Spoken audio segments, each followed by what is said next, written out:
Cris Cyborg is arguably the best women's fighter in the history of MMA, and certainly one of this generation's most dominant athletes. Ahead of UFC 219, take a look back at some of Cyborg's greatest career moments. Cyborg's MMA career actually began with a loss.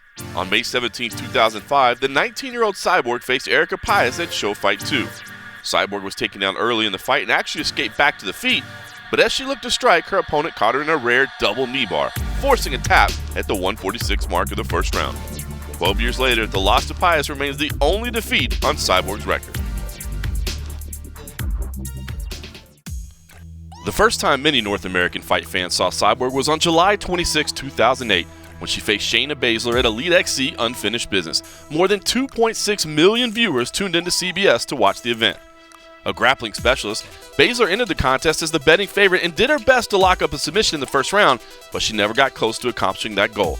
When the second stanza began, Cyborg opened up her striking while Baszler's energy faded. With 1:30 left in the round, Cyborg dropped her opponent and prematurely jumped atop to celebrate the victory. However, referee Steve Mazzagatti had not waved off the fight, and when the action continued, Cyborg pushed Baszler against the fence, where she landed multiple punches. With 12 seconds left in the round, Cyborg finished things with a right hand, and the fight would mark the last time Cyborg would enter a fight as an underdog.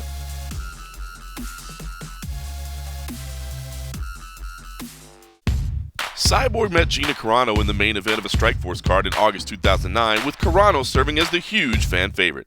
The fight went to the ground early on, with Carano briefly holding mount but ultimately electing to back away, which proved a big mistake. The next time the fight hit the floor, Cyborg was on top, and after a few failed submission attempts, she unloaded with strikes that ended the fight with 1 second left in the first round. Cyborg was given the inaugural Strikeforce Women's Featherweight title with the win, while Carano never fought again. Cyborg's style has changed over the years. Once a brawler who attacked with power punches, these days she's more judicious in choosing her shots. But if you've never seen the old Cyborg, cue up her Strikeforce title defense against Jan Finney from June 2010. Cyborg beat Finney in just about every possible position in that matchup, in the open, against the cage, and on the ground. The fight lasted until the 256 mark of the second round, but it probably could have been stopped much earlier. When the final strike counts were totaled, Cyborg landed 127 total strikes to Finney's 29. In December 2011, Cyborg defended her Strikeforce title against Hiroko Yamanaka. It took her 16 seconds to finish the fight, but what happened a few weeks after Cyborg's knockout win has haunted her to this day. In January 2012, the California State Athletic Commission announced Cyborg tested positive for stanozolol metabolites after the fight. As a result of the failed drug test, the bout was ruled a no contest. Cyborg was also fined $2,500, suspended for 1 year, and stripped of her Strikeforce title. She did not fight for the promotion again.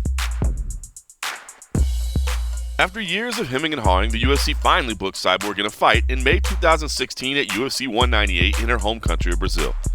The bout was a 140-pound catchweight contest against Leslie Smith, and when the betting odds closed for the matchup, Cyborg was nearly a 20-1 favorite. The highly anticipated matchup started slowly.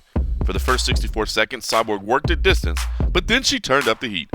Cyborg attacked her opponent's body and head with a flurry that dropped Smith to the mat. From there, the end came quickly, compliments of several hammer fists on the ground. As soon as the referee waved off the fight, Cyborg jumped to the top of the cage to soak in the cheers from the Brazilian fans. In December 2016, Cyborg was notified of a potential doping violation from an out-of-competition sample. Potential violations tend to bring out the worst in MMA fans, and this was especially true for Cyborg due to her past drug test failure. However, 2 months later, Cyborg was given the all-clear to return to competition without a suspension and granted a retroactive therapeutic use exemption for a banned diuretic after USADA reviewed her medical history. Shortly after the resolution, Cyborg vacated the Invicta title and called for a shot at then UFC champion Germaine de Randamie at UFC 214, a fight that never materialized. Cyborg has endured a rocky relationship with the UFC over the years. She's heard UFC President Dana White say she's been mismanaged. She's dealt with the promotion's reluctance to open the women's featherweight division. She's endured 2 horrific weight cuts to compete at a nonsensical catchweight of 140 pounds. And let's not forget the ugly and inexcusable comments over the years from Ronda Rousey, White, and UFC commentator Joe Rogan. But time, and perhaps the lack of marketable stars, tends to heal all wounds. We made a commitment to this woman, and she's had a rough go here in the UFC, you know. She hasn't been thrilled with things that have been said, things that have been done, and to be honest with you, we've made some mistakes when it comes to Cyborg. So the least we can do is get our shit together and get this woman a fight for the title, you know? Moments after UFC President Dana White awarded Rousey the UFC Women's Bantamweight title on December 6, 2012, the very first question he faced was why wasn't the newly minted champion facing Cyborg in her first title defense. White said that was the fight the UFC wanted to make and that he believed the next title contest would be the champion versus Cyborg. However, Cyborg never got that opportunity to fight for the belt. That said, more than 5 years later, Cyborg battled Tonya Evinger for the featherweight title after the UFC stripped the belt from De Randami when she refused to face Cyborg. Evinger was game, but like Cyborg's 18 previous opponents, she was no match for the fearsome striker.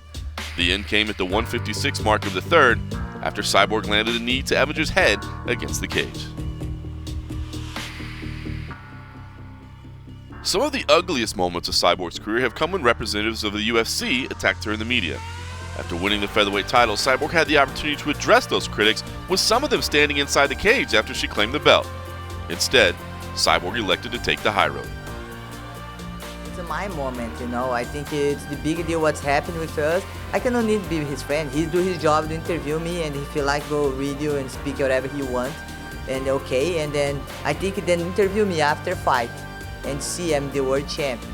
And then UFC put the title belt on my wrist. I think this is me a lot. I think this is, you don't need to say anything, you know, just the what's happened in the moment, make them think about and, you know, be quiet and reflect about. Cris Cyborg seeks her 19th consecutive win when she steps into the cage against Holly Holm in the main event of UFC 219 in Las Vegas.